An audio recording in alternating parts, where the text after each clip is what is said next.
one of the things that we know is being a parent is probably the greatest gift of most of our lifetimes. Hands down, our children are our most precious gift. And the irony is that they are probably our biggest challenge as well.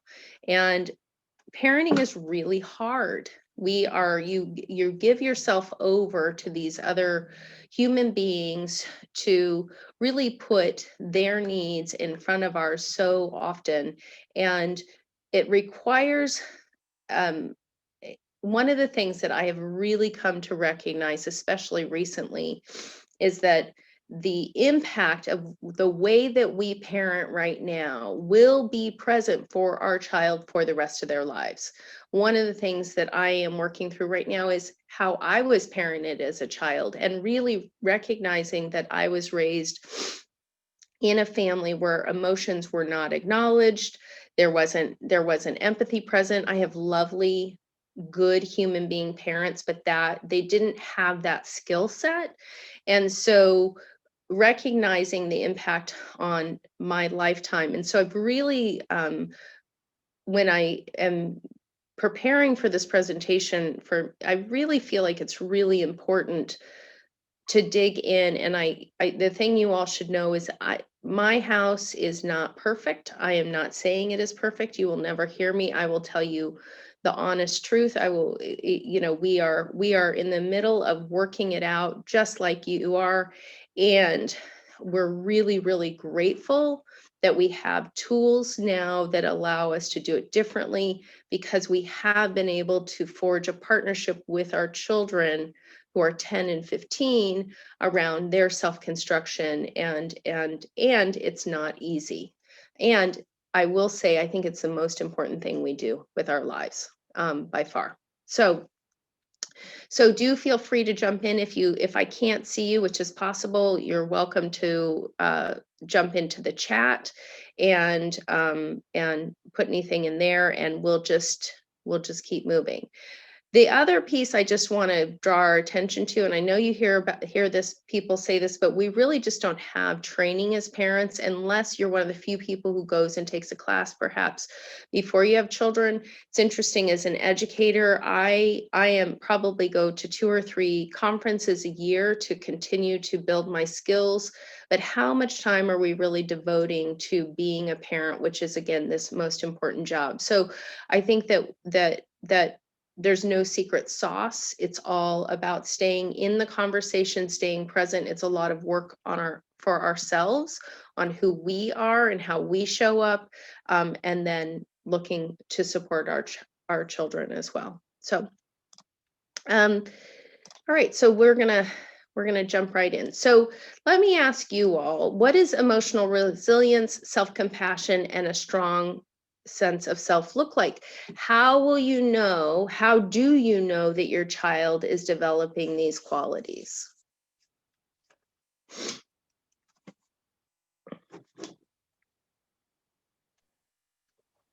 I think kind of being willing to try and fail and still, get up and try again, and not feel like it's the end of the world, and everything you do is useless, and why do I even try, like that kind of self-defeating, not having that mindset that if you don't get it right the first time, then that's the only chance you got. Yeah. So persistence, right? The ability to overcome obstacles, and really the self-knowledge. You said mindset. I have a slide on, I don't know if you've heard of growth mindset, but I have a slide about that. So we'll talk about that a little bit. Those are absolutely pieces, right? Does your child, it's okay for us, of course, as human beings, to become deflated. That of course happens, right? What do we do with it? What happens? What's the next step after that, right? And so when we face up against something hard, the truth is, if we are willing in life to take on big challenges, there will be big breakdowns. People who play safe, right? That people who only do what's comfortable and is safe for them, they have far fewer breakdowns. But they aren't able to accomplish nearly as much, right? And so it's really when we want our children to feel comfortable taking risks and stepping into that, into really their greatness. But that is a risk because you may actually fail, you may fall down, it may be embarrassing, all of those pieces. So it's exactly right, Lauren. Anyone else would like to add to that at all? I guess just to build on that, I think it has a lot to do with like self-confidence and being okay with like who you are, and not to like submit to what other people think you should be, or having, not wavering to peer pressure as much. So really comfortable in your own skin, willing to stand with your own decisions, right? Stand up for things, right? That's great. And self-confidence, being okay with who you are. And I would even go a step further. One of the things I've really decided as of late, that my job is for my children to know themselves, like really know who they are and to like that person. I have to tell you that even as an adult, I struggle with that. I feel like I'm really doing the work now to know myself. I want my children to come out knowing who they are, knowing and liking who they are, and having that strong internal sense of themselves. And that requires, of course, that we let them explore who they are, right? So anyone else want to add to that? Anything else what emotional resilience, self-compassion, and a strong sense of self look like? Okay. I just want to say I really appreciate the last piece that you added. This is Jeannie. I'm standing here in my basement nodding my head. That's such a huge piece for me. Helping my kids to really know and love themselves. And know how to find joy and what brings them happiness. Because I think if they don't know how to do that, life is going to be really, really hard. So that's something that's been on my mind a lot lately. Yeah, I love that. I haven't put that in my thought before, but really knowing, how do they find joy? And I think if we're going to add to that piece, I kind of like the whole package for me is knowing how to find joy, and then also knowing what their contribution is to the world, right? Like where is it that they want to contribute? And it could be through art, it could be through music, it could be through compassion, it could be through leadership, it could be through baking. Like it doesn't have to look a certain way, but also that piece of knowing their contribution and what their drive is. And I think that's all a part of that. So thank you, Jeannie. All right. So I'm briefly going to go through some of these pieces. I think these are really important, and I'm sorry to start kind of on the downer, but I do think that we have to be clear about what the impediments are to growing our child's confidence, because part of what we don't always recognize with our children is that they have some fundamental needs of their bodies that have to be met, have to be before they can step into this mental work we're really asking them to do. And so it is sleep in our house. We're really very, very diligent and persistent about sleep. And it's one of those pieces that children are sleeping so much less than they did 20 years ago. Part of that is technology, part of it is activities. But take a look here and see where is your child? How much should they be sleeping? I hear sometimes, well, he won't go to sleep. I think about, there's a great book called Healthy Sleep Habits, Happy Child. I really strongly recommend that for all parents. And if your child is chronically having issues with upset or frustration or not feeling well or behavior or even tension and learning, all of those things can be attributed to if they're not getting enough sleep on a regular basis. And I like that chart. I'll flip back to it. I like the chart because it has times for adults as well. I mean, we're all between 18 and 65 years old. We should be getting 7 to 9 hours of sleep ourselves a night. And that's something that we often overlook. And as we'll get into, how we show up with our children really makes a big difference as well. So sleep, let's see. Okay. Also diet. I'm not going to spend a whole lot of time on this.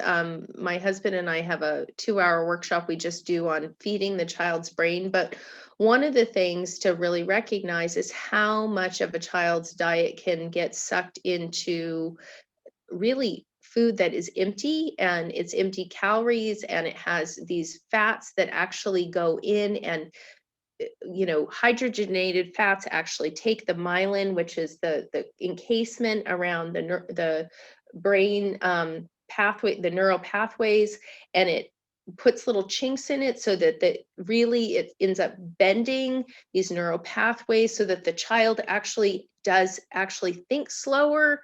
They're not able to process as quickly as a child who has a healthier diet, and it really is a detriment. The amount of sugar their bodies are having to deal with. Their liver has to process the sugar. The liver has to process all the food dyes, and so, over 50%, I think it's 65% of the vegetables that are eaten in our country every day by children are French fries, which, we love French fries in our house too.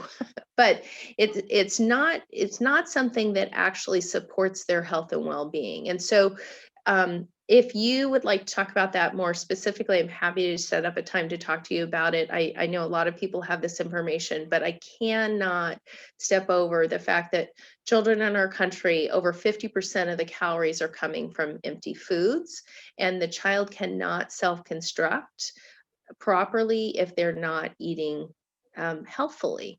And that includes, these empty foods like pretzels. Pretzels are, they're so yummy and they're filling, but they don't actually have any nutritional value. And so thinking about what it is that we're fueling our children with.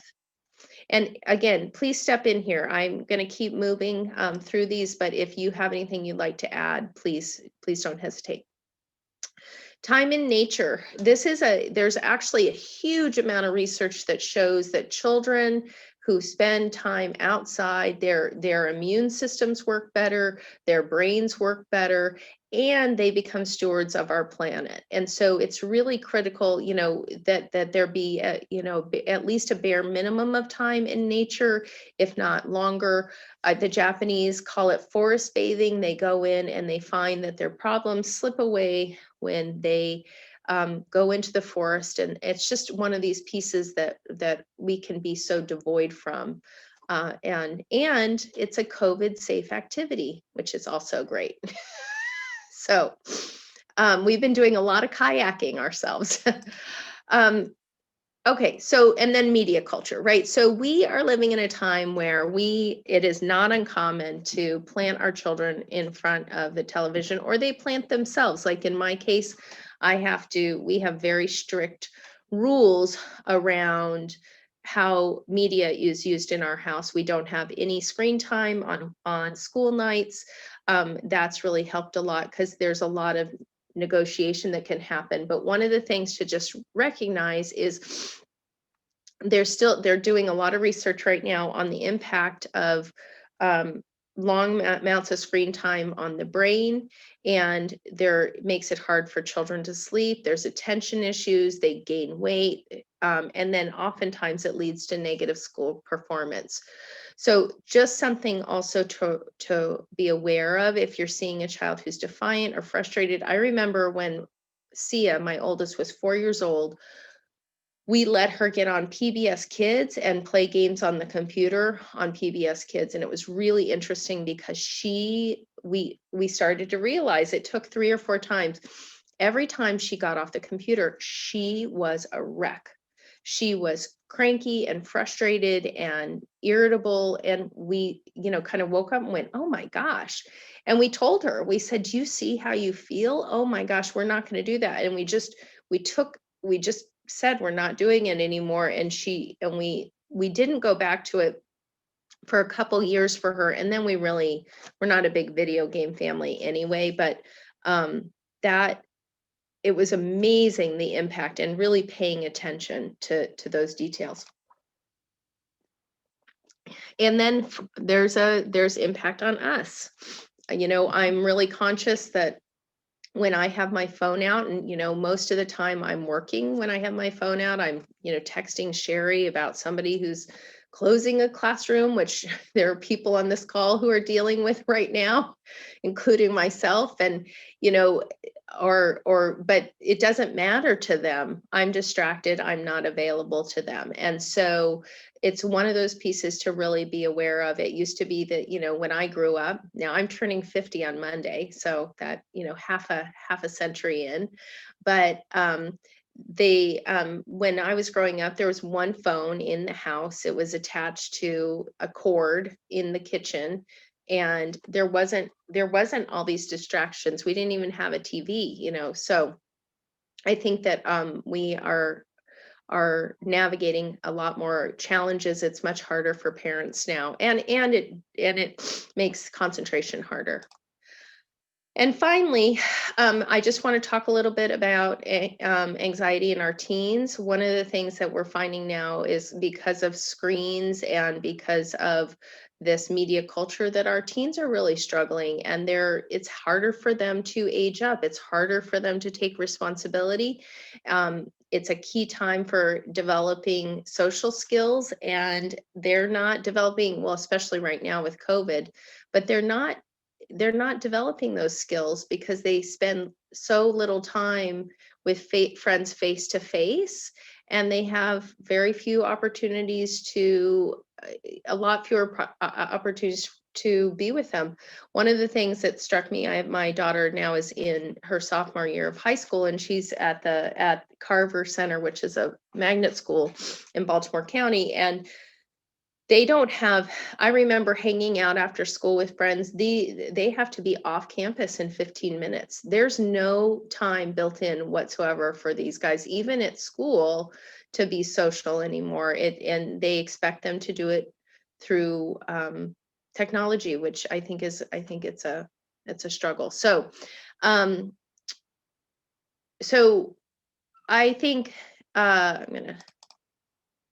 we're going to move on, but those are the pieces that I think that we need to think about when we're kind of starting at building the foundation for our children. So we're going to talk about your child's magnificent brain and yours. And I want you to know that I want to give credit where credit is due. I've been reading The Whole Brain Child by Daniel Siegel and, I think it's Tina Payne Bryson. I think they wrote that together.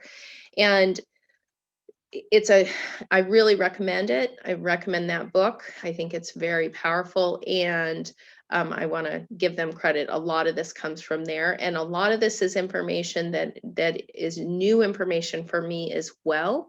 I have to share with you all that I am really enjoying exploring it, and I'm happy to share it with you. And it's not something that I've been using the way I've been using some of the other tools. So one of the things, and I'll read this to you all because some of you I know are not necessarily looking at the screen, but the place we have to start, we need to self-reflect as adults, because our emotional intelligence, our self-reflection on our own childhood and processing that properly is actually how we are able to relate to our children. So our children automatically have more what is called secure attachment to us if we have done that work and we have processed that, our own childhood. And so what Daniel Siegel says is emotional intelligence, self-esteem, cognitive ability, social skills are built on the early attachment relationship.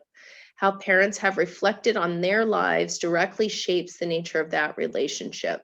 And just so you know, secure attachment, and that's what I talk about this more in the discipline class, but is really when a child feels seen, soothed, and there's one more, seen, soothed, and safe. And that is what has them feel secure. So one of the things that are, really, Dr. Montessori told us this too, we have to take a look at ourselves. We have to be willing to really dig into ourselves so that we can bring our understanding of ourselves, our understanding of our own triggers, our understanding of where we're coming from to our child. Then there are mirror neurons in the brain. So we want to take a look at what we're role modeling. What is your child learning from you? What are they learning? Self-compassion from you? I heard several of you talk about self-compassion. When you make a mistake, do they hear you give yourself self-compassion? Are you articulating that out loud? Or are you beating yourself up? You spill the milk all over the floor. Is it, oh my gosh, I'm such an idiot? Or is it, oh gosh, accidents happen. I see that I spilled the milk. I'm going to pick it up now, right? So that's a really critical component of to be aware of, is we are modeling in how we get frustrated, not saying not to, but how we get frustrated. What do we do with it? How do we treat ourselves when we make a mistake? Are you sharing those things with your children when you make a mistake, and that you're forgiving yourself? Are you modeling that self-compassion? What do you talk about with friends and family? I think we have all women on this call. We have a cultural focus on, on thinness and on beauty. And what are you talking about when you talk to your sister on the phone? Are you talking about that you put on 15 pounds? Are you talking about what it is that you like about yourself or you like about other people? So it's really paying attention to that level of how we're mirroring, because they are absorbent. They're listening to everything. Any comments or thoughts before I keep moving? No? Okay. I'm sorry, not moving forward here. There we go, I'll use that. Okay, so wiring and rewiring. And so we we have the brain is wiring and rewiring all the time. This is the part that's really new for me. I had not realized how that part of my job with my children is helping them to integrate their brain. And this is brand new information, probably about the last month for me. And that really my children living a meaningful, creative, and balanced life comes from the integration of their brain, or it's certainly a part of it. And so when we see a child who is having tantrums or meltdowns and aggression, a piece of that for them is there's a lack of connection. Always, you can always look to the connection as needed, but they are doing the best that they can, and their brain needs support in integrating. And so as we're giving compassion, we also want to support the child in being able to connect those two parts of the brain. Our left brain is our fact part of the brain. It's the part of the brain that likes the statistics. It's the part of the brain that likes to plan. It likes to make lists. It's the part of the brain that, that this is what's right, those kind of things. The right part of the brain is the part of the brain that is creative and holds all of our emotions, and it likes to think, and it likes to dance, and it likes to draw and make music, and it is such an important part because it's carrying those those big emotions in the world as well. And our job as parents is to support them, because when a child is operating only out of one side of their brain or the other, and I have children who, each of my daughters is on one side, one's on the left and one's a right brain thinker, they become dysregulated, and or we call it, they're disintegrated, and not disintegrated, but they're not their brain is not integrating. And so when that happens, we need to offer them, when the child's upset, we need to offer them really our right brain, and the nonverbal signals, and physical touch, and a nurturing tone of voice, and an empathetic facial expression, and non-judgmental listening, and really give them that opportunity to be able to get in touch with that part of the brain. Okay. And so one of the things that we've been working on in our house is helping them tell the story. So we want to give them the space to tell the story of what happened, what upset them, what's frustrating, and sometimes they need to retell it and then retell it again. And our job is to listen deeply, to empathize, right? The right brain speaking to the right brain, and then help them sequence the what happened. And that's actually when you turn on the left part of the brain, and they're able then to become more logical, because they can't do that when they're all in their right brain. And we need to help them name their feelings. Dr. Siegel says you have to name it to tame it. And I think that's so important. So often we want to step over the child's feelings. Heck, we want to step over our own feelings. And the truth is that doesn't help anybody. Pretending like it's not there does not work. Ignoring the tantrum does not work. Of course it works in the short term, but what the child is processing is their feelings don't matter. They don't have support. They're going to learn to toughen up, and they're going to close off that part of their brain if we're not there to support them with it in some way. And then the fifth piece that we need to do is reinforce their safety. I'm going to tell you a story from the other night. I had was ironically just reading this book, which was helpful, and it was actually a couple nights ago. It was the night of it was Wednesday night, because it was the night after the election. And I don't know about in your house, but in our house, the election results are a big deal, and everybody is waiting. And I think the whole country is waiting right now, and in a one way or the other. And my daughter Georgie was really struggling. She was very frustrated that we didn't know the results, and she was so wound up, and I could see. Was so grateful I'd been doing this work, because I could see that she was really caught in the right part of her brain, and she was really running and running and running and running and running around the room, and until I recognized that I needed to help her integrate her brain. And so I called her over gently, like there's nothing wrong, and put my arm around her, and she ended up putting her head on my lap, and I played with her hair. So I was touching her and being close to her. And I had her talk about what she was feeling, and it was hard for her to put it into words, but she said, I'm worried, I'm nervous, I just need to know, I just need to know. And so we started talking about, there wasn't a story in the way that like something happened and she fell and hurt her knee, but she could talk about that it was really hard to not know.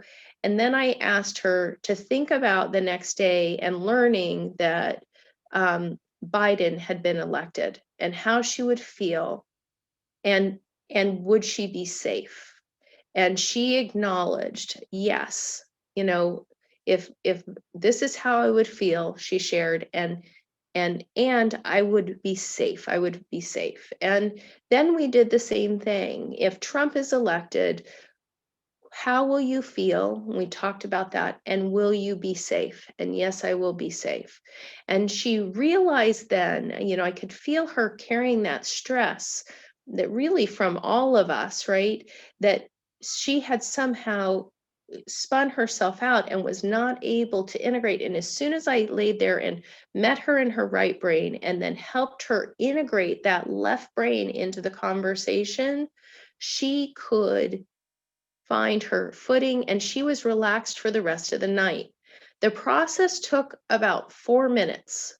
It was not a long process, but really she felt seen. She felt I connected with her. She felt loved. And then I did the work of helping her integrate her brain. And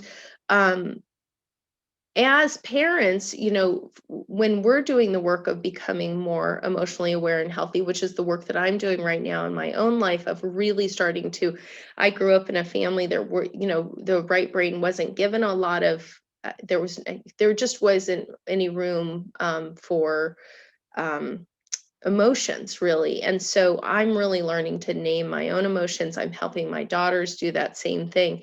And I think that's a really critical component for our children in their ability to have that resiliency because they need to understand themselves.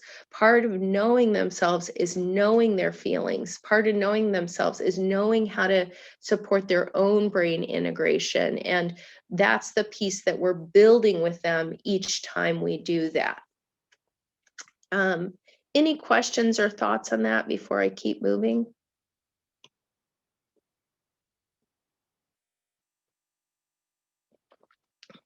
Okay. All right, so. Okay, now I can't get it to move anywhere. There it goes. Okay. So this is just a cartoon that from the Whole Brain Child, which I really appreciated that it helped me to get a visual on this so that when things happen, they're in little pieces around the child's brain. And even if it's a positive experience, if we can have the child retell the story of what happened, and maybe we help them with some of the pieces of sequencing, they will be able to hold on to that memory longer. And if it's an upsetting memory, it's still good to have them retell it because what will happen is you'll be able to bring the sense of safety into that memory. So that memory is not something that then they have to carry that sets them off forever. I can remember as a child having the experience of wanting to share my story, of wanting to talk about traumatic things. And, we'd talk about it briefly and then everybody else would move on and I would still be processing.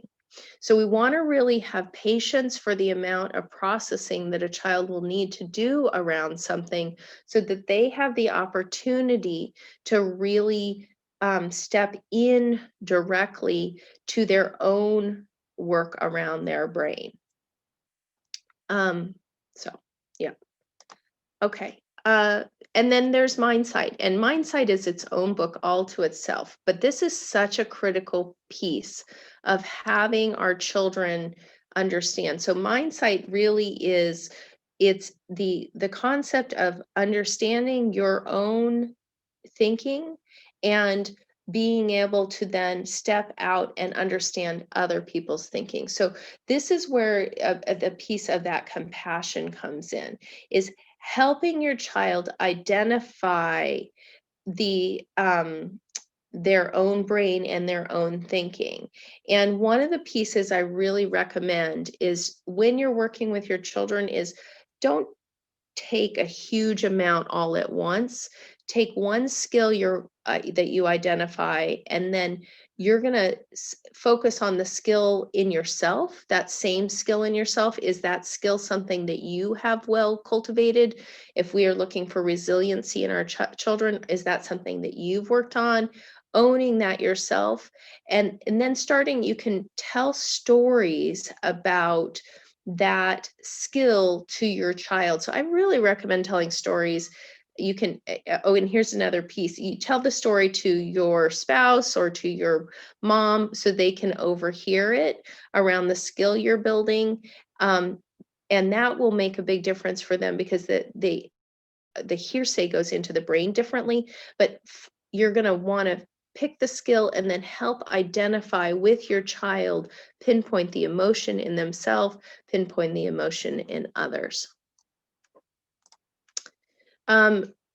So this is the last piece of this little section, but survive and thrive. So one of the things that we really recommend is not one of the, I think the worst things that we can do as parents is go around and be, what they call now is a lawnmower parent. And, that's the parent that goes out in front of the child and just mows down everything so that they have this clear path. And actually, that is the worst thing that we can do for building themselves. We'll talk about why in a little bit. It takes all the challenges out of their life. They never learn how to overcome obstacles. They never learn how to think for themselves. Instead, we want to allow our children to have these difficulties and then integrate them into the learning process, so they learn how to navigate the world and how to learn from the world. So a little bit of self-reflection for you all. What are you, right or left brain dominant? And what side of the brain are you usually bringing to your parenting?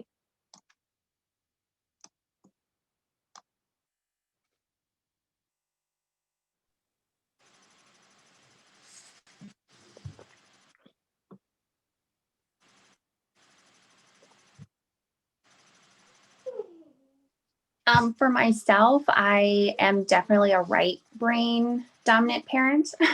And I think my husband is even more right brain than I am. So yeah, so I think that I'm trying to work on bringing the left side. Mm-hmm. So that's what I've been. It doesn't come natural to me. So it's like Interesting. And you're an accountant, so you have a very well developed left brain.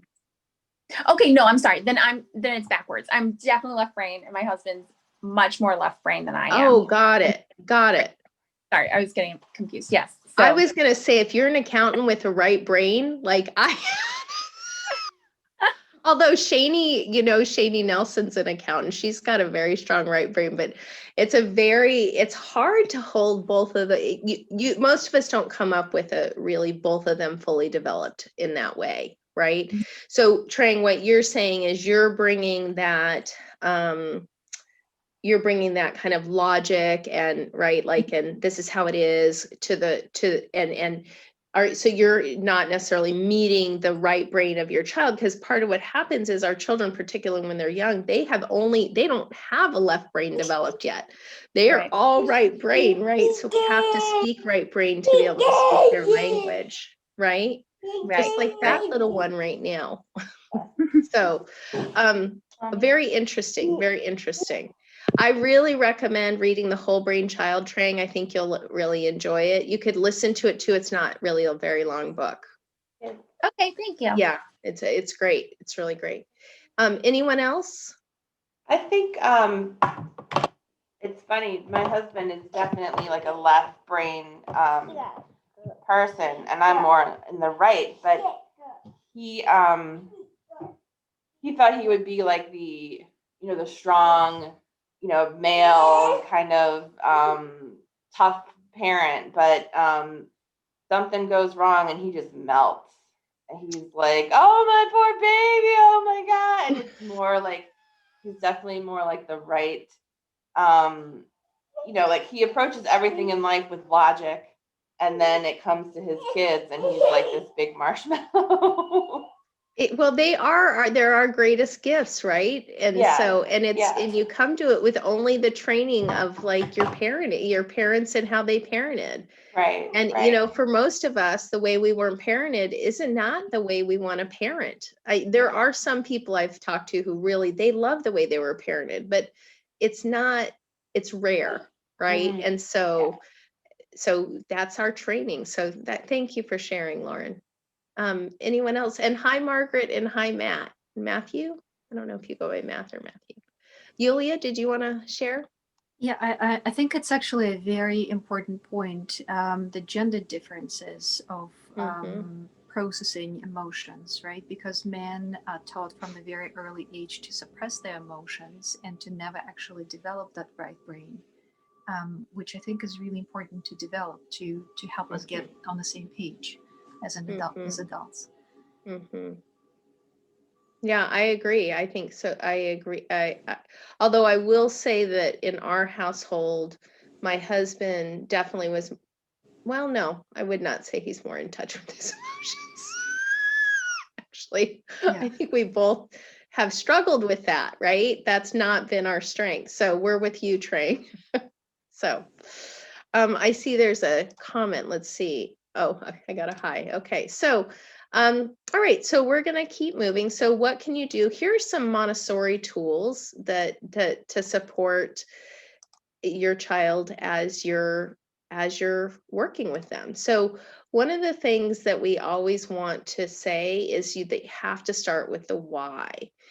Your children should know. Now, Lauren, yours are little enough that they're not quite there yet, but really when they turn 3 and older, they can know that their job is to self-construct themselves. Their job is to know themselves, to love themselves, and to understand themselves. And it's their self-construction as a human being. And so I always want to start with the why. My children know, and when I'm in a classroom, we talk as a school community to the children all the time about building the muscles in their brain and really having that opportunity for them to own that experience. We cannot construct our children for them as much as we would like to. Our job is to set them up to be the environment for them, and then they have to do the work. Of course, it feels like a lot of work for us too. Connection is always our first priority. It's important to remember that our stress is their stress. And so when they're if you're seeing defiance, if you're seeing upset, you're seeing frustration, we always want to connect. And I get into this more in the discipline class, but really, one of the things that I heard, and I really agree with this, the relationship is the front burner. The behavior is the back burner, always. If you keep the relationship at the front, the behavior will work itself out. I'm not saying you don't need tools, but it's really important that we always bring our children closer. That is a piece that will support their development and that they not be isolated when they're having right brain experiences, when they're frustrated, all of that. We always want to offer empathy during breakdowns. I like to use the rule, how would you like to be treated? The truth is that if you're treating your child in a way that you would not like to be treated in a situation, then it's probably not what you should be doing. And I think we have a tendency to think, and I've heard people say this, well, they're kids. Yes, and children are worthy of our greatest respect. Their brains have so much capacity. Their little human spirits are really our greatest potential on the planet. They are not to be treated differently or as less than or as not being equal because they are young. That does not mean they run the house. I want to be really clear that we very, very strongly believe in clear limits and really having clear routines and structures for them. And we always, always, always want to treat them with the utmost respect. We need to bring a growth mindset. And for those of you who have not, don't know about this work, this is the work of Carol Dweck. She's out of Stanford. She's a professor there, and she has recognized that there are two kinds of mindsets, and there's a fixed mindset and there's a growth mindset. And the fixed mindset people, and this is straight out of her book, fixed mindset people tend to actually be people who have often can be people who have high intelligence, very high IQs. These are folks who have been told often since they were young that they're very smart, and they have not, they can become concerned that that if they try something different or they are taking on a new challenge, that if they fail, that it defines them. And so generally Professor Dweck, a couple of studies that I want to share with you. First of all, I thought this was extraordinary. She studied students coming in to, I think it was Stanford, as freshmen, and they did a fixed and a growth mindset test. And as they tested these students, they tested IQ, they tested what classes they were taking, they followed them over the time that they were in school. They found that the students with the fixed mindset oftentimes had a higher IQ, but took less challenging classes, and were people who would not take risks for fear of embarrassment. They quit, like if they were taking a class that was hard, they didn't think they were going to get an A, they would quit the class. They did not like to be challenged. They did not have they had not developed any persistence. Whereas with the growth mindset people, what they recognized is that these young people really had come up knowing that challenges help them to grow. And they knew that their effort and their attitude made all the difference. And so they could fall down and they could get upset, but they would pick themselves back up, and they took the challenging classes. They actually had the breakthrough research. They were the ones who were willing to take the risks because they knew that failure did not define them, and that their failure was and the next step on their road towards success. And so one of the things that's really important with our children is that we reinforce a growth mindset. And so when there's a big failure, we had an example of this last night in our house. Yesterday, all four of us were working from home. My husband had patients, and I was working, on Zoom all day, and my oldest was in her classes all day, and my youngest is quarantined, and she was at home. And she missed her piano lesson at 5:00. She came in at 5:29 and she said, "Oh, my piano lesson," right? And so it was this perfect moment. I have to share with you, I was so angry. Now, I was angry. I had to look at my own anger. I was hungry. I was tired. I'd had an incredibly challenging day.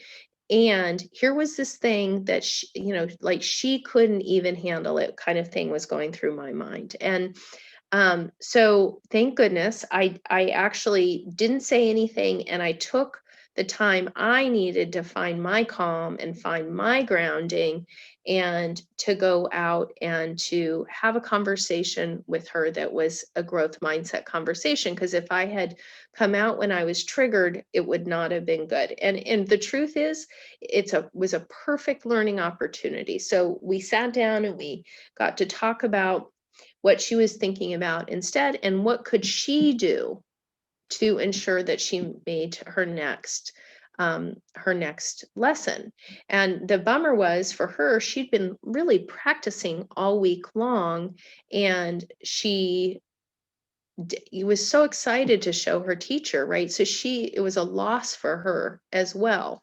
And so she came up with putting a sign on the refrigerator, and she wrote her teacher and said, "I'm so sorry I missed, and I'm sending you a video of what I did. And when I'm done, would you mind sending me a new piece of music? Because I really want to keep going." And so she was able to look at this kind of breakdown and how was she going to grow from it? What was she going to do? And have that growth mindset rather than the fixed mindset, which is actually what I went to first in my head was, well, if she can't make it to lessons, I'm not paying for them, right? And so I was really, we had to be conscious about having her have the opportunity to turn that failure into an opportunity to grow. Any questions or thoughts or anything about that? Have you all had that experience in your house where you're supporting growth mindset at all?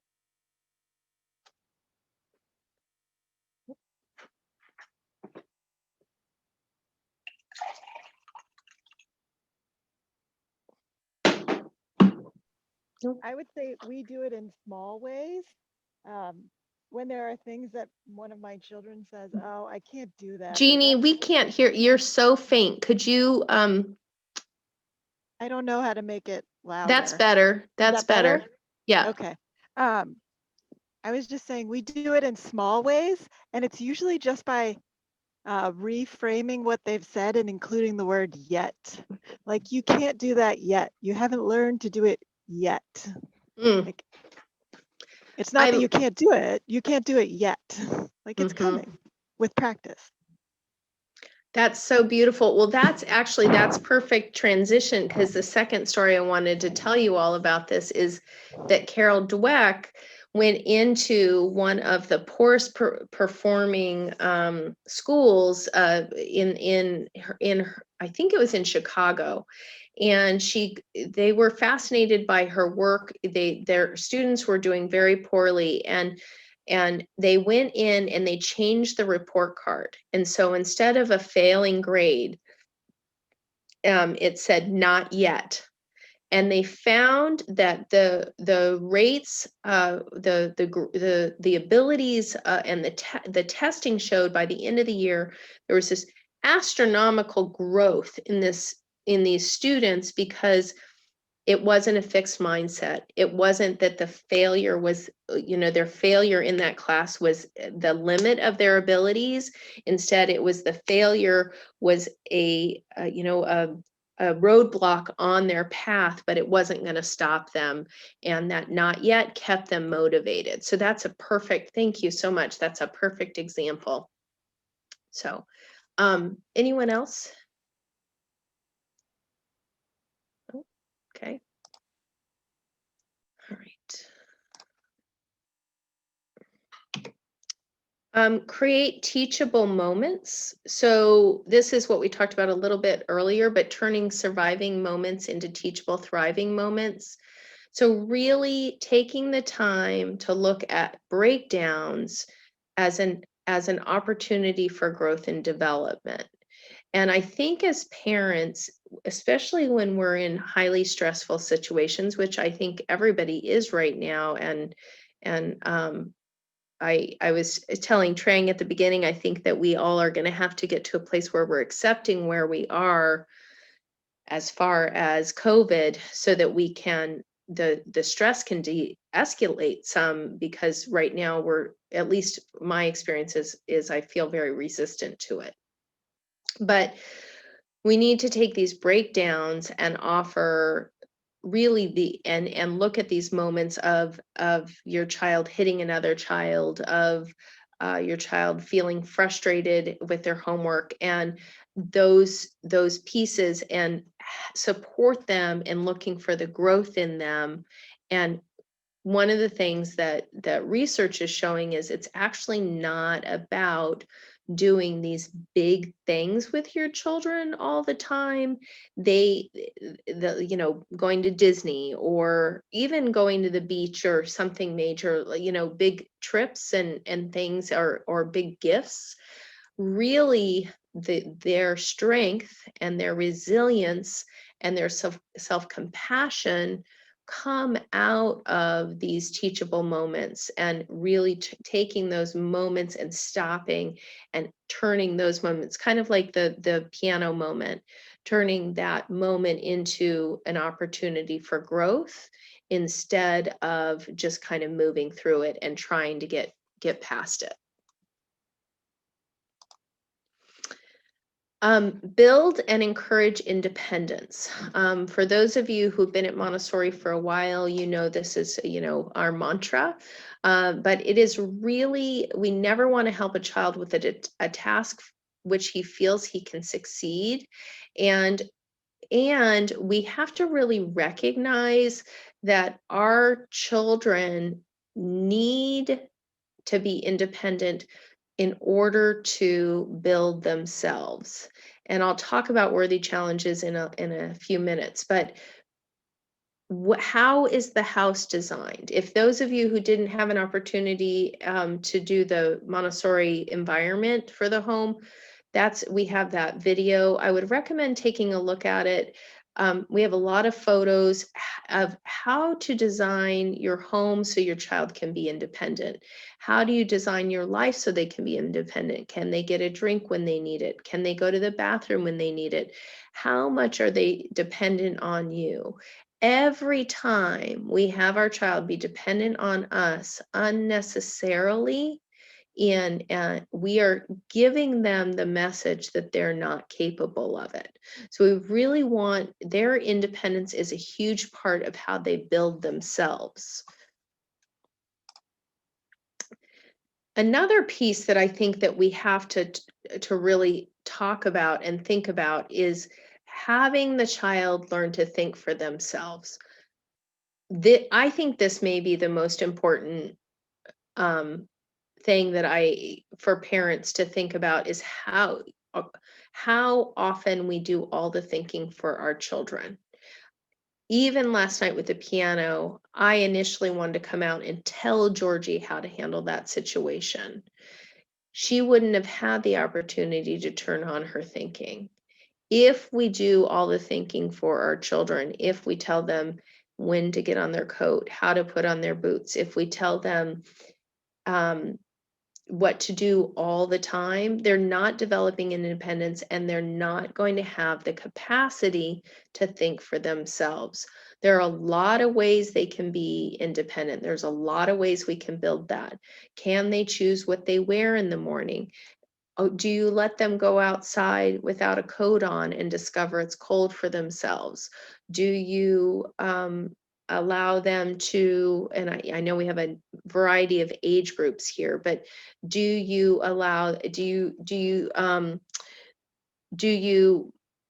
forgive the term, but do you micromanage everything they do throughout the day? Now, I know it's harder with the toddlers, but it's something to even think about at that age of how often are we actually having the child think. My husband and I often talk about just stopping talking and being present. There's a great book called Duct Tape Parenting. I have to say, it doesn't have a lot of solutions, but it's really good at having parents become aware of how much we say that is really taking away our children's thinking and what they're processing. So that's a piece of it. Providing worthy challenges. You can do hard things. This is one of my favorite sayings. When my children are struggling with something that I know that they can do, rather than saying, you can do it, or arguing with them, I tell them that they can do hard things. And I will tell you, my Georgie this was several years ago. She was much younger, but her her grandfather was trying to, they were visiting, and he kept trying to do things for her. And she finally turned to him and she said, "Papu, I can do hard things," right? And so that's a great mantra for them to have. The only way to build self-esteem is through children overcoming these worthy challenges, right? So that's according to Joanne Deek. And she has a couple of books, particularly for girls. She has some good books for on parenting girls. But one of the things you want to think about is, what are your child's worthy challenges? If they come to Montessori, they've got worthy challenges built into their days here. But what are the worthy challenges at home? With Yulia, with your older girls, and you may already be doing this, but we had them now. Right now, this is hard to do, but we had them travel by themselves. When they were 5, they got on a plane by themselves. They mow the lawn. They use the hedge trimmer. They, you know, they can use tools. They can climb things. I find that so often we are taking away the challenges from our children. I was watching a child, I think it was yesterday, on a Zoom call, and I was observing a classroom that was a virtual classroom, and one of the little boys was working on a math problem. He's probably, I think he's 5 now, and he was grunting. He was grunting and groaning, and he was "Ugh, ugh." And I was so proud of the guide who just did not say a word. She didn't say, "Are you having trouble?" She didn't distract him. She just gave him the space to grunt and be in it. And it took him probably a good 90 seconds. And then he got it. And he put up his number and he said, "I got it." And it was this perfect moment of him getting to really overcome this worthy challenge. If he didn't have that worthy challenge, he wouldn't have gotten to build himself in that way. With older children, I think, well, we'll get into the chore component, but a great way to have them have worthy challenges is supporting the household and what they're doing around the house. The other piece around this is you want to really avoid needlessly rescuing your children. We often do that. I find it often happens when we're in a rush. So your child's struggling with their zipper, they can't quite get things on fast enough, and we push them. But it's important to remember that their sense of themselves does not come from things being easy. When we make things too easy for our children, they don't learn how to have a growth mindset. And we want to communicate that we trust them to figure it out, and that they are resilient, that they can do it, that they can persevere. So, opportunities to fail. One of the things that I think is really important, again, is that we give our children challenges that are big enough and allow them to fail. I love the picture of the little girl on the left. She's not my daughter, but she's Margaret Jarrell's daughter, and she's on the bike, and she got to fall down and she got to fall over. She didn't have somebody holding her up the whole time. So she had the opportunity to fall off her bike. Then she had the opportunity to get back up and do it again. And that is the piece that so many of our children are not having the opportunity to do anymore. If your house is filled with plastic for your children, I highly recommend having ceramic and glass. Having some things break, not your good china if you have it, but really having them have the opportunity to break something, to have them have the opportunity to, I think from 5 and older, they should be responsible for packing and remembering their own lunch. Things like that, where you're really giving them a chance to, like the piano lesson, although that was inadvertent, but she had the opportunity to miss her piano lesson and to feel that experience of missing something. I'd much rather her be 10 and miss a piano lesson than be off in college and miss an exam because she's used to having somebody else navigate all of this for her. Anybody else have good examples of opportunities to fail, some things that you might have allowed in your house or opportunities you've provided?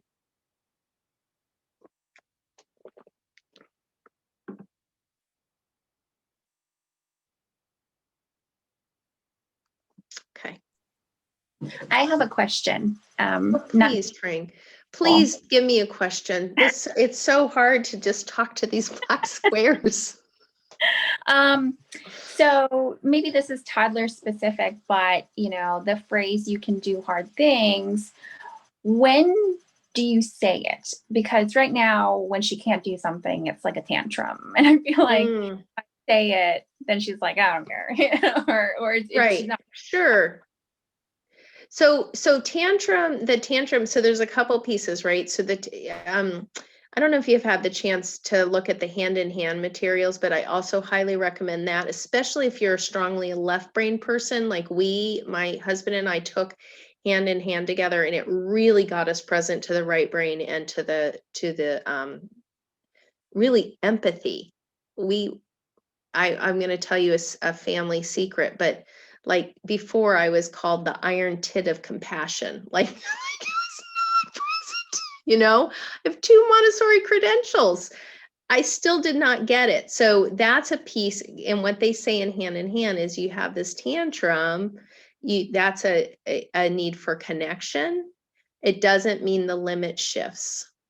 A lot of times you'll find tantrums when something really fun is happening and they transition out of it, right? Like they're getting to have you, they're getting to be connected, and then they have this tantrum. And that's actually not about that moment. It's about it's about the connection being broken and all of that stuff coming up and out and having a safe place to put it. So what I recommend with the tantrums is to be with her during the tantrum. You let her know that you're there. And let's say can you give me an example of something she's having a tantrum about, Trang? I'm trying to think of the last one. She's trying to put on her jacket, and she's obviously putting it on the wrong side, like the wrong arm. Okay. And she'll keep trying, and then she'll like give up and throw a little tantrum. Because she's so frustrated, right? Got it. Okay. So that's a perfect example. So what I would recommend is to connect, right? Connection first, right? So you're going to connect with her. You're not going to put on her coat for her, right? You're going to say, I know it is so frustrating. And you're with her. You're in that right brain with her, right? And you could even say, you are trying to put on your coat, and it is really hard, right? Because first, it's so frustrating. You're acknowledging the feeling. Then you're helping her to integrate the 2 sides of her brain. You're trying to put on your coat and it's so hard. So that's the fact, right? That's what's so. You're trying to put your arm in and it's so frustrating, right? So you're in her world completely. Then she finds her footing, she finds her grounding, her brain starts to get more integrated, and then you can support her with the process. Then you would say, I know you can do hard things, right? Does that make sense? Right? You're not going to go in, I tell you, if I was struggling with something and I was having a temper tantrum and my husband said, this is always my test, you can do hard things. You know what I would tell him? I would have some choice words for that man that I don't want recorded on this call, right? So we have to remember it's the way we want to be treated. But if he heard me, he let me tell my story and process. And then as I'm getting up to go do that, he says, you know what, honey, you got this. You can do hard things. I would feel like a whole different human being, right? I'm so glad you asked that question. That's so important, Trang. Like it's that piece of letting them know that you believe in them and not letting her step away from the challenge because it's hard. That's the resiliency, right? You're helping her develop that brain skill to integrate the brain, to recognize this is hard. I don't like it. It's frustrating. Oh, I'm frustrated because it's hard, but I can keep doing, like I'm going to try again because I can do hard. And that's the part of the integrating the brain. Does that make I sense? struggle. Oh, sorry. Go ahead, Lauren. No, you're doing great. Levi knows he can do hard things. Yeah. One of the first things he said to us was, I do. I was saying like, no, don't do that. Don't go over there. And he stomped his foot and said, I do. I do, So, right? yeah. I do, Yeah. Mom. Right. I can Like, totally see that. Yeah. You cannot tell me because I know. So he will just do and do and do whatever it is, climbing and running and jumping. And I think my struggle is probably on the other opposite end of the spectrum, is like, maybe don't do those hard things. But he still needs to learn his limitations. So I like my so can you give me an example, Lauren, of a place that may not be working so that we have a context? Okay. So we bought him this step ladder so he can like get his own snacks out of the cabinet and be more independent. And he wants to then make a cake at the stove. So it's like a safety kind of, because I have let him help me make things before. We've made cookies and rice pudding, and he likes to help with dinner. So it's kind of, at what point do I stop encouraging the independence? I don't think you do. So you may not be able to allow him right then to make a cake, but he could have the ingredients and make a cake and do the, can you tell I'm not a baker? What's the word?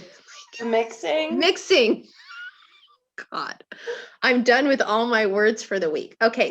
So he could do the mixing by himself. You could support him in measuring. We call it being the sous chef in our house. Like you're the sous chef there. Right. He gets to lead it, right? And have him own it as much as possible. And then you could have the limit that you put it in to the oven and out of the oven. But I would really honor his drive there. Like right. he has a intrinsic motivation. And what Dr. Montessori tells us is that's him building, he's self-constructing himself. So right. As much as now, it may not work that you do it then, you may have to do it on Saturday morning when you have a little help, right? Like it's not like, and I am not saying that they get to say, I'm going to bake right now. And then you just drop everything and bake, right? Then you can say, I hear that you really want to bake. And this is the yet, right? So I want to do that tomorrow with you when your dad is home to take care of your sister, right? Okay. And so you set that up, and here are the things. You're going to be able to do all these pieces. I am going to have to help you put it in the oven. Now, I will tell you, you can put it, if you use a small, one of those small little muffin tins, he could actually use a toaster oven. We have toddlers work with toaster ovens. And so he could actually own it himself and even put on the gloves that have for taking stuff out of the oven. So he could put it in and take it out himself. So there's actually ways to enable that level of independence. So what you have is a child who's challenging you to stepping into giving, thinking through, being creative about how to support him in that independence, which is great and also challenging. So does that help very at all? challenging. Yeah. So we want to, it's, Daniel Siegel has a different book called The Yes Brain. We want to give him the conditional yes. We don't want to close down his inspiration, right? It's looking at how can you create it as much as possible so he can do it independently, right? And I will share with you, I did let my girls be on the stove making oatmeal at about 2.5. Now, I am pretty out there as a mom. Like I believe in this. I'm all in, but and I will share with you that both of them ended up burning their wrist at one point, and they were very careful after, like that's a piece of it. They do get burned. And I am very much believe that we tend to overprotect our children, and so then I do. Yes, absolutely. they don't learn the skills, right? So yeah. Right. Yeah. And he is not he's not having it. Like he is, I'm like, no, let's, and he's like, back up, Mom, because I already did it. And yeah, now you just have to deal with the consequences. So good for him. Yeah. I knew I loved him. Driven. Yeah. Okay. So perfect. Does that help? Yes. Great. Yeah. Great. Anyone else? Questions, comments, thoughts before we move on? No? Okay. This is another piece that I really, kind of in the same vein, supporting children in opportunities to face their fears. Again, you have to go into the brain, right? And you're gonna help them identify, name their feeling, because they're naming it to taming it. They're afraid of swimming, they're afraid of the water, and allowing them to have your support as they, what we call, hug their monster. And so that does not look like, here's the pool, I'm pushing you in, right? What that looks like, actually, Daniel Siegel has a great video on shyness. If anybody's interested, let me know and I'll make sure you guys get it, on helping a child overcome shyness. And I think it could be applied to just about anything, but he talks about, it's a 20-minute video on the brain science. He's working through a mom who has a very shy daughter. And but a piece of that is that you really, really are supporting them. You are in partnership with them. This is not, they are in trouble for having the fear. This is not, I'm going to make you do it. This is not, oh, I cannot believe that you're afraid of this. Like, there's none of that. This is, you are afraid of this. I hear that. I am going to support you with this. We are in this together. We're going to, and they're going to learn how to be in partnership and how to support themselves as they overcome fears in the future, rather than having those fears be, oh, you're afraid of it, we're not going to do it. That's not great. Or you're afraid of it, I'm going to make you. You're really in that space of supporting them in building the skills that they need to, and it can be one step at a time.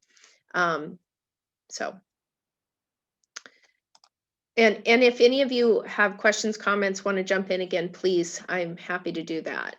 Allowing for discomfort goes a long way. So one of the things that I notice is we really want to fix our children's discomfort, and that actually doesn't allow them to process it. We want, not that we want our children to be upset all the time, but I can't tell you how often I hear people saying, don't cry, shush, it's okay, don't be sad. That's really about our discomfort with the emotion, rather than, and wanting it to just kind of be over.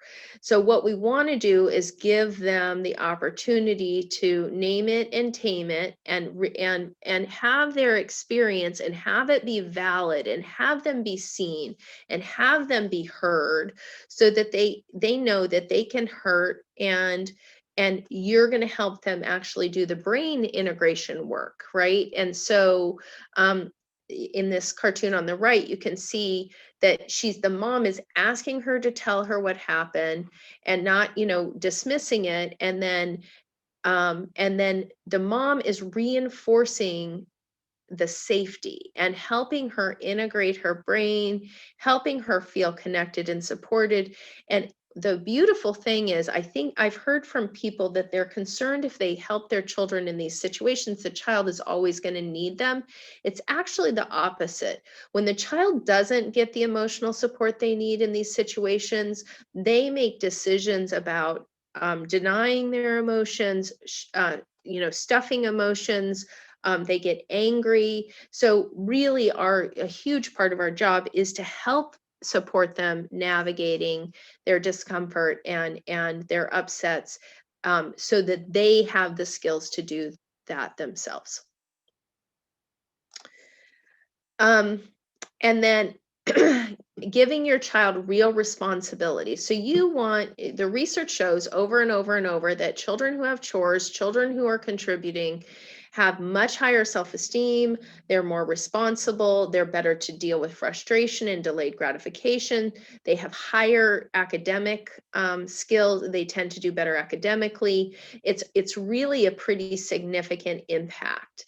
And I'm not going to go into all of this. We have this in our in our session on the environment, a list of chores. It's on our website, all of that. But I do just think it's important, as you're looking at the child and your child, that they have work in the house that's a stretch for them, that it's not necessarily easy.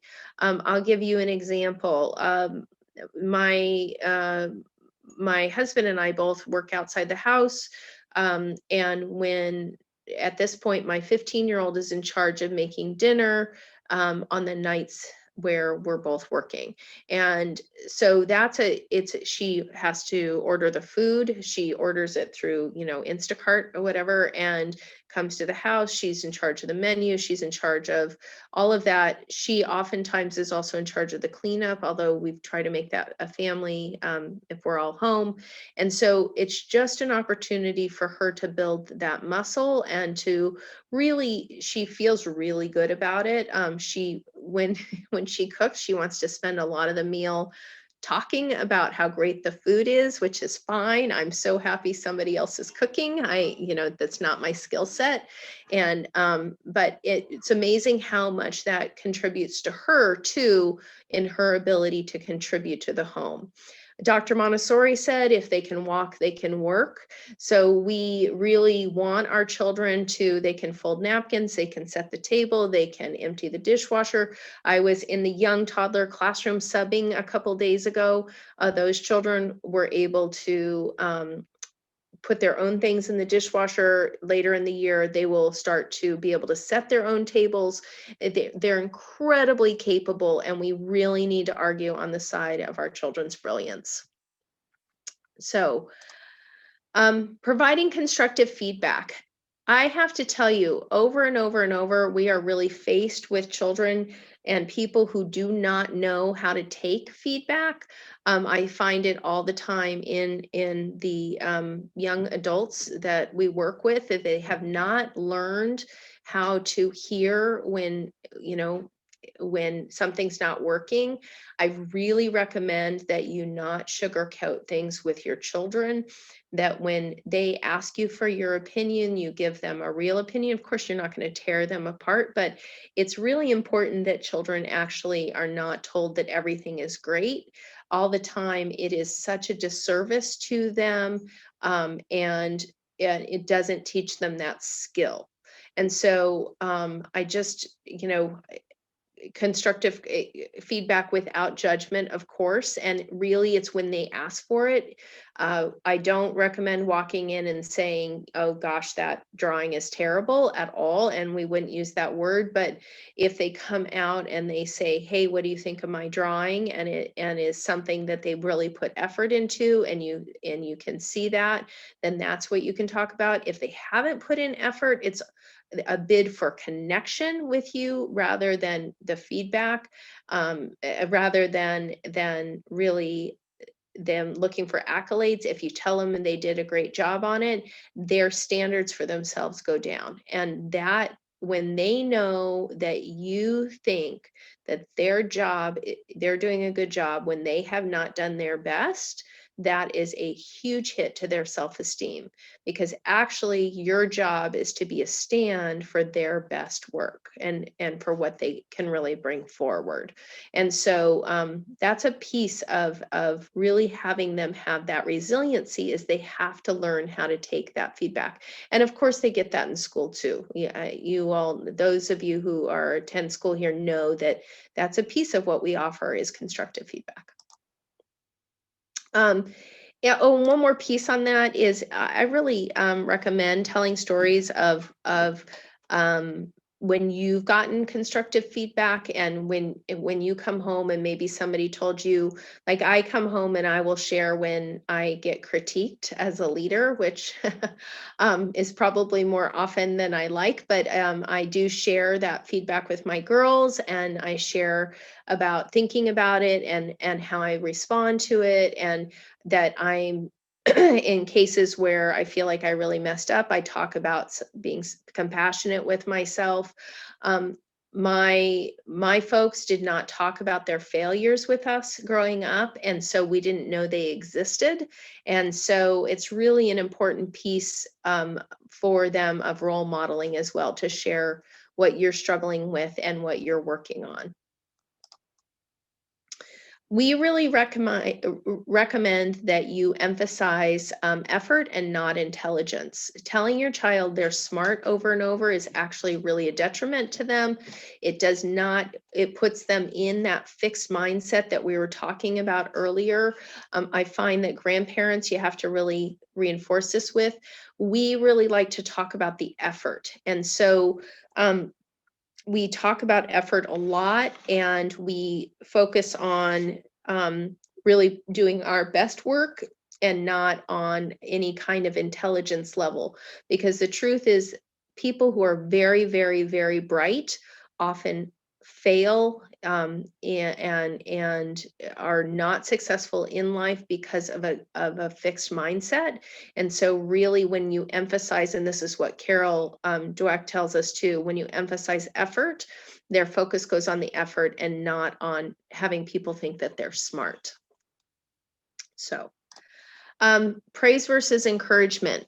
We really, at the school, we are big encouragers, which means we will absolutely say to a child, you know, they bring over a picture and we say what we see. So we'll say, I see that you used a lot of purple, and we don't say good job. We don't come in and put our own value on their work, because every time you do that, every time you're making it about you rather than about them as a human being. And so we really want to make sure that we are encouraging them to think for themselves about how they feel about their work, and have it not be dependent on what we think and on our input. And so for some of you, I know if you've been at Montessori, you know that about us. For those of you who are new to the community, that can be challenging. I usually, if I'm training in the training center and talking about this, eyes get really big, because it's, if you're a good job parent. I was a good job parent. I you know, when I was in getting trained in education originally, they told me I needed to have 7 good jobs basically a day with a student, and it would interrupt their work, and it was nutty. But now I recognize that what a child really needs is for you to see them, and to see their effort, and to see what they care about and what they believe in. And it's not actually about this empty praise, because praise feels good, but it goes away quickly, and it actually leaves them needing it. And so I'm going to give you a quick example. I had a young lady who I was hiring right out of college to be a classroom assistant a number of years ago. And I was sharing this in her new employee orientation, and she raised her hand and she said, you know, my parents, everybody has praised me all the time. And now I always think I'm doing something wrong because no one is praising me. And I thought that was a really important insight into the cost of having really when it's about our praise on our children. So, any comments or thoughts on that? I only have a few more pieces here. Yeah, we're definitely good job parents. So It can be a recovering. You'll have to go into recovery. I know, or hiding, but so I mean, when I was growing up, a lot of emphasis was put on intelligence and education, and you're so smart, and you did so good on that test, and when I got into nursing school and I really struggled, it was like an identity crisis. Like, who am I if I'm not this smart person? You'd been raised with a fixed mindset, right? That's that fixed mindset, right?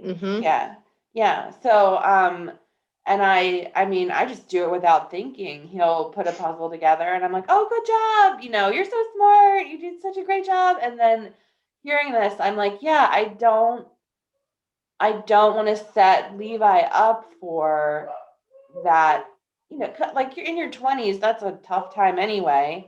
You're away at school. Yeah. And now you're struggling. And now you're like, oh my God, I'm not who everyone told me I was. Yep. So, yeah, definitely. I'm gonna take notes on this section. Yeah, and here's the thing, Lauren, I would recommend, because you're getting a lot of new information at once, right? So I would really recommend that you take on one thing for yourself, like out of this, maybe two, but don't expect to hold all of it. And then in another 2 weeks, listen to it again, like folding laundry, put it on again. And you'll be able to go, oh, I've gotten more of that now. Hi, Levi. I've gotten more of that, and I'm going to work on this now, right? So take bite-sized chunks, because this is actually pretty countercultural to how most people are parenting in the world, right? Like, I will say that I decided long ago that I wasn't gonna look like all the other parents, and I have been, I'm okay with that. But give yourself that room and that time, and you don't have to say anything. So here's the trick. Actually silence yourself and get really present to what you want to say for maybe 15 minutes. Right? And then take that time, and then you can kind of breathe out for a bit, and then take another 15-minute chunk and just get really present, and you'll see how often you're thinking for them. I'm not saying just you, like this is in general, right? Like you're thinking for him, you're deciding for him, you're praising him, like how much that comes out of our mouth is actually not supporting their self-development, right? And so, and with the praise, it's just describe what you see instead, right? So if he wants, and Georgie told me the other day, okay, so my girls, they hear all of this, right? So they know about brain development. They're talking about the right and left side of the brain with me, right? Like they know it all. So Georgie said to me the other day, she said, Mom, I could use some praise right now. I've been working really hard on my piano. I said, oh, tell me, what do you feel so proud about? And she's like, this song is really hard. I've been working on it really hard. And I was like, I want to acknowledge you for working, right? But she owned that. It wasn't coming at her, and it wasn't about me. It was about her meeting her own need, and she could articulate it because she's not being constantly like, I'm never going to tell my girls good job if they're not doing an amazing job.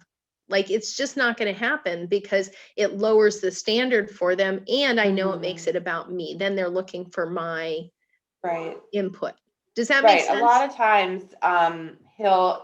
he's very opinionated, and he knows what he wants. And if he's doing something and I'm like, oh, good job, he will cut a look at me like, Yeah. I'm trying to focus here. Do you Yeah. mind? You're interrupting his concentration. Yes. And right. Mm-hmm. And then I'm like, oh, excuse me, sir. Like, but he's telling you, Lauren, yeah. that's brilliant. He's telling you. Yeah. He's not afraid to tell. He's not afraid, that's period. great. But yeah, so it's definitely just things that I noticed going through the day. And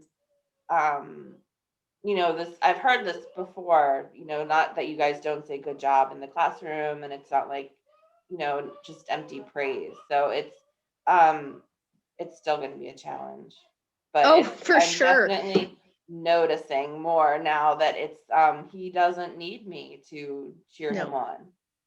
And they never do. Like, part of what happens is they start to walk, and we go, oh, good job. And they're like looking at us like that has not, like, they love, of course, human beings love other people to acknowledge them, but it actually is a disservice because he's going to walk. That's natural to his being. So why is it that he needs to be praised for that? Because no one is going to be walking around for the rest of his life. I have nobody walking around telling me I'm doing a great job all the time. Like, do you know, like nobody says, and actually this young woman, I should say, this young woman who came in, she said, and you know what? She said she expects somebody to say good job every time she gets to work on time. Like, even that level, because she'd been parented that way, right? So interesting, because we're forming their brains. We're forming the expectations of how their whole world is going to work. And I think that's a piece that's really important to remember, is it's not our job to have our children be happy all the time. It's actually such a disservice for us to walk around. I've seen parents do it. They think that every day should be like a Disneyland day. Oh, they're kids. You know what? That's actually not a service to them. The service to them is for them to understand that life is work and work is life. And we enjoy that process, because that's what life, right? That's the exploration of life, is really our contributions and who are we in the world, and doing the work of self-understanding and self-reflection. It's not being off in Disneyland world all the time. That is a vacation and escapism. That's not everyday reality. Right. And I mean, just from a medical standpoint, that can set up a person for addictions and things down the line. That you know, like I never had the opportunity to deal, so now I have to deal, and I can't deal, so I'm looking for substances or whatever to help me deal or deal for me. Oh, That's exactly right. Not that saying good job to a toddler is set them up for failure that way, but I mean that. Be gentle with yourself too. Right. Yeah. So, well, good. I'm so glad. I'm glad this is helpful. Okay, so I have just a couple more slides, guys, and then I know we have to wrap up. I'm abutting my time here. So for some of you, they're too young, but for like Yulia, this would be good for you, is family meetings. You can really start them about the time they're 4. We have a recorded session on empowering, I think it's called Empowering Your Elementary and Adolescent Student. We go into a lot of these tools for older students, but I like to share family meetings because it's an opportunity for the child to come and share their upsets or their frustrations, and the family works to solve them together. It's just exactly what we do in the classrooms. We have a community meeting, everybody brings their concerns or their upsets, and everybody solves without judgment. And we love them, that everybody acknowledges each other. Excuse me, everybody acknowledges each other first. Then we have issues. Everybody in the family can bring issues. Nobody's allowed to be dominant or, belittle somebody else's issue. We come to agreements about what those issues, how we're going to handle those issues. We go over the schedule, and then in our house we have allowances that's their money that they spend on any gifts they want to buy for people, anything that they want that is not something like not a holiday gift or a birthday gift. With my older daughter, there's a certain amount I'll spend on clothes or shoes, and then anything over that, it comes out of her. And so that we have an agreement around what they're spending money on, because we feel like it's really important for them to have the opportunity to manage their own money, so they know what that is like before they go off to college and get a credit card. So that's another tool we use. And then 2 more. So really practicing gratitude. One of the things that we're learning is that the regularly expressing gratitude actually changes the brain. There's a great TED Talk called Hardwiring Happiness. I highly recommend it. But it talks about the neurons that fire together, wire together, and that you literally can build your child's capacity for happiness through regular gratitudes. And spending, what he says in that is to take 12 seconds to really stay in the experience of joy around the gratitude. And it takes about that long for the brain to start to rewire. And it's just absolutely a beautiful practice. I love I have a friend who does bedtime thank yous. And so that's what they do every day. And we have sometimes done ABCs of gratitudes, which is really fun, and try to get through. We go around the table at dinner and see where we get stuck, often on X. So some ideas around building that in and supporting your children and building that skill for a lifetime. And then finally, enjoying your child. So it's challenging, but really taking the time to look and see who's there and what it is that you really appreciate about them.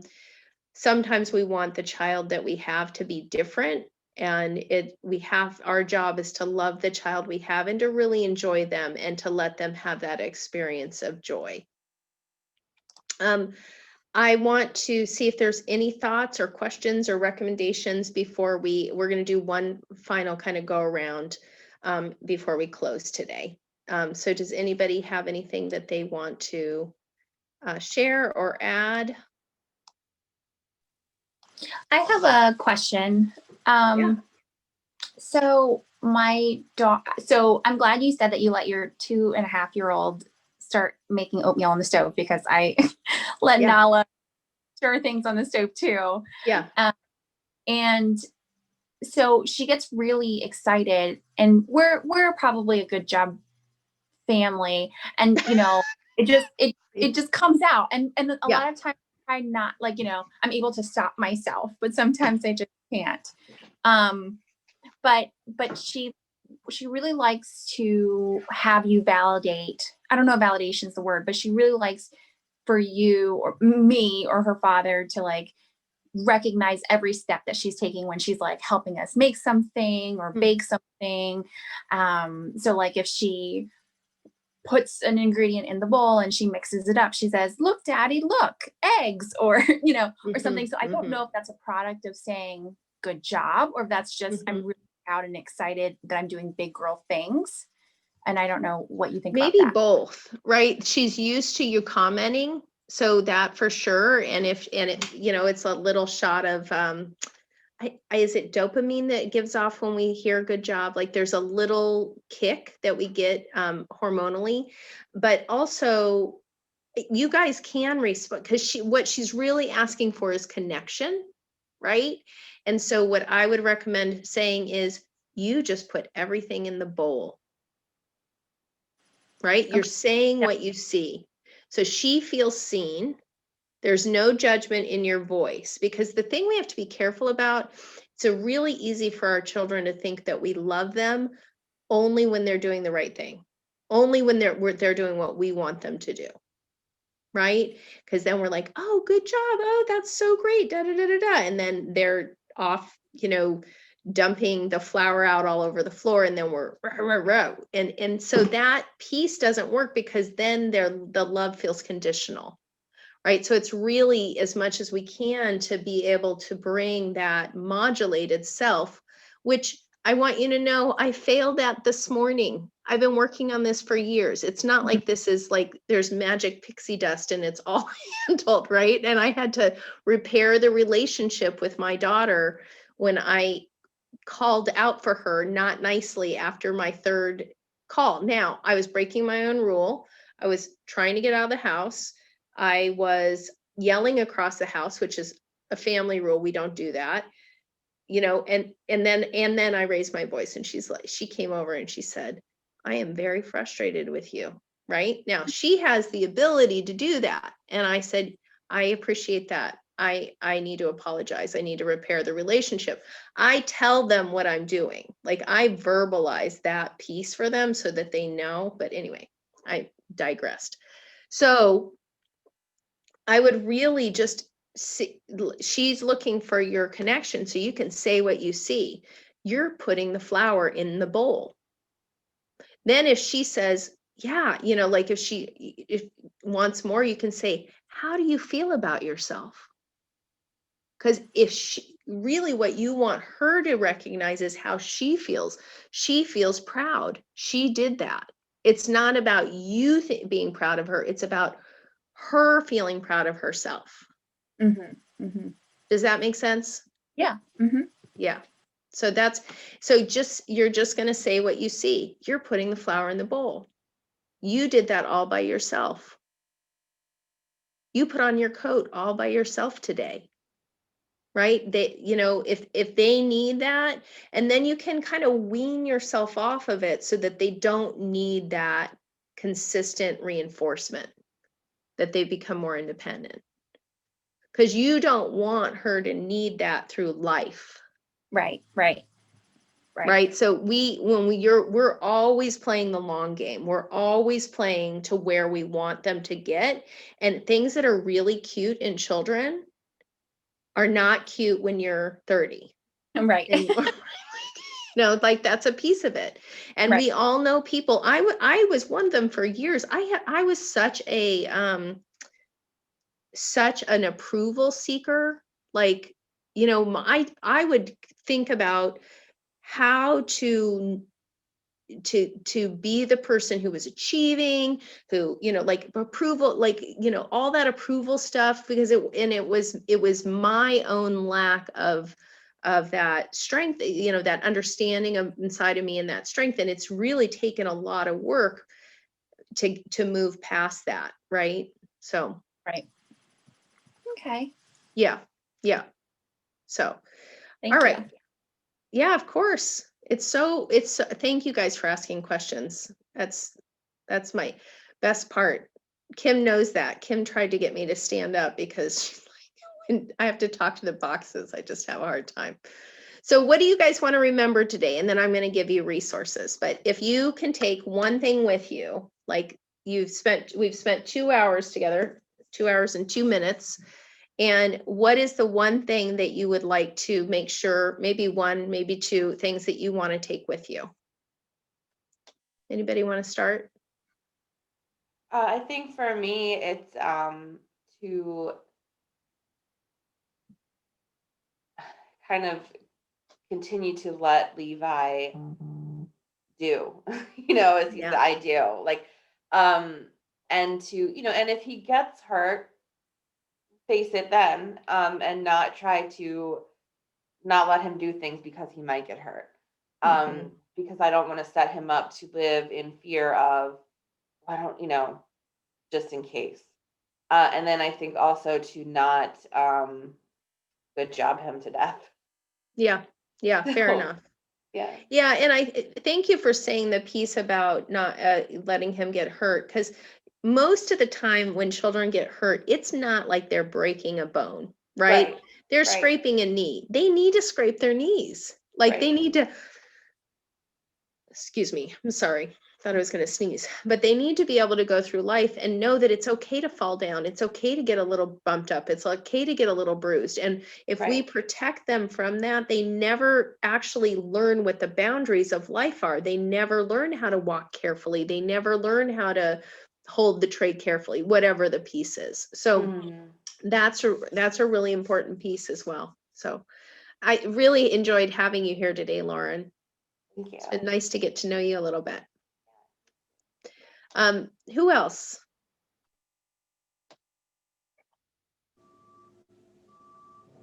I would say that for me, it's probably the idea of trying to connect the left brain and the right brain, right? Mhm. I think at home I do emphasize the left brain a lot more than the right brain, and I think this this idea of connection really resonates with me.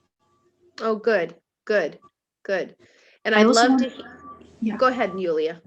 and I also wanted to ask you if you could share the video on overcoming shyness. You mentioned it. Yes, I would. I'm happy to do that. Yes. Yeah. And you also mentioned the video on empowering elementary and adolescent students. I think Yes. I'll be interested in that as well. Okay. We will make sure you get both of those. I will send, actually what I'll do is send out that to the whole group. Are there any other resources I mentioned today, guys, that I should have on that list? Okay. All right. I just want to make sure. Okay. Anyone else want to share what you want to remember today? You'll remember 20% of what I say and 80% of what you say. So it helps you to reinforce your what you want to take away with you. For me, I'm going to remember the phrase, how do you feel about that?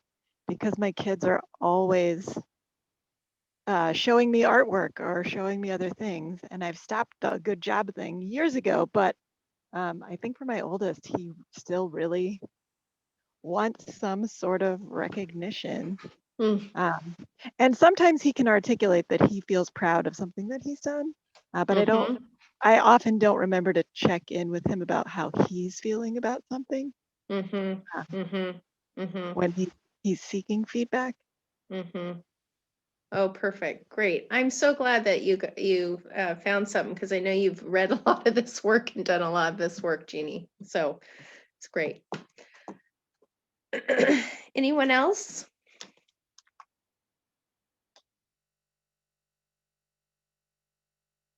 No? Okay. All right. I want to give you all these resources. Also, I will say a lot of what I talked about with the brain, it comes out of the Whole Brain Child. Again, it's not a very long book. You could listen to it.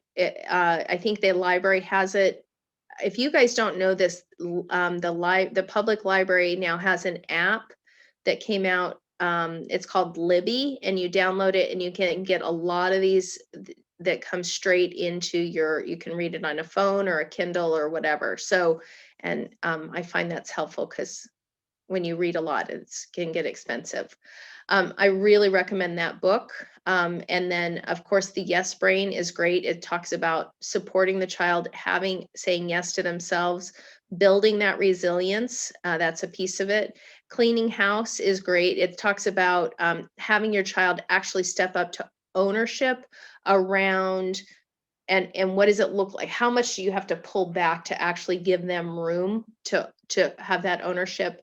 And then Escaping the Endless Adolescence is a book about how do we support our children in growing up to be teens who are not really shirking responsibility and trying to not grow up until later, because a piece of what is happening right now is our adolescents don't have actually meaningful work, and they are put in a position where they are escaping, and part of how they escape is through trying alcohol and drugs and early sexual activity. And so that's a great book. I recommend it to every parent and every educator, that really how we parent now makes a difference for them, the impact of their brain.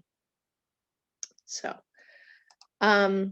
Oh, and that's it for me. All right. So thank you all so much for coming. If anybody wants to stay and ask any questions, I can stay a few minutes after. And I have to say, I really appreciate my first time talking about the brain. I felt pretty far out of my league because brain science is, not my specialty, but I just thought this was so important, and I appreciate you all kind of piloting this with me.